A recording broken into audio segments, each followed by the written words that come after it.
একদিনের ব্যবধানে তাপমাত্রা ৩ ডিগ্রি সেলসিয়াস কমে রাজশাহীতে নেমে এসেছে ৭ ডিগ্রিতে। এতে করে জনজীবনে নেমে এসেছে চরম দুর্ভোগ, শুরু হয়েছে শৈত্যপ্রবাহের প্রভাব, সঙ্গে বইছে ঠান্ডা বাতাস। রাজশাহী আবহাওয়া অফিস সূত্রে জানা গেছে, মঙ্গলবার ৬ জানুয়ারি ভোর ৬টায় রাজশাহীতে চলতি মৌসুমের সর্বনিম্ন তাপমাত্রা ৭ ডিগ্রি সেলসিয়াস রেকর্ড করা হয়েছে। এর ফলে জেলার ওপর দিয়ে মাঝারি শৈত্যপ্রবাহ বয়ে যাচ্ছে। এত পরিমাণ ঠান্ডা, তারপরেও লোকজন নাই, ভাড়াও নাই, খুবই আমাদের সমস্যা।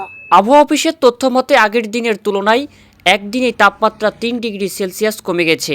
এ সময় বাতাসে আর্দ্রতা পরিমাণ ছিল শতভাগ।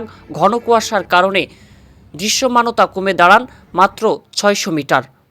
সকাল জুড়ে কুয়াশাচ্ছন্ন আবহাওয়া বিরাজ করলেও কোনো বৃষ্টিপাত রেকর্ড করা হয়নি। প্রচুর ঠান্ডা, না বাড়ি থেকে তো বাড়ানোই যাচ্ছে না, খুব সমস্যা। আর সূর্য থাকলে তো তাপ নাই, সূর্য তো উঠছেই না।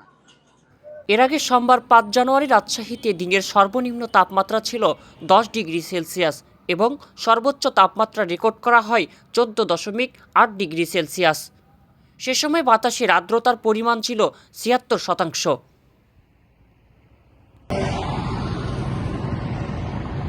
তীব্র শীতের কারণে খেটে খাওয়া মানুষ, শিশু ও বয়স্করা সবচেয়ে বেশি ভোগান্তিতে পড়ছেন বলে জানিয়েছেন স্থানীয়রা। কিছু নাই, এখন ঠান্ডা এখন পড়ছে, এখন এটাই এখন আমরা যাই হোক কাজ কাম অবশ্য করছি, কাজ কাম ঘুষা মাজা চলছে।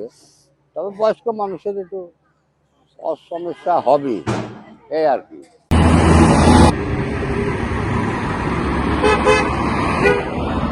সৈয়দ মাহমুদ শাওন, ডেস্ক রিপোর্ট, উত্তরা প্রতিদিন।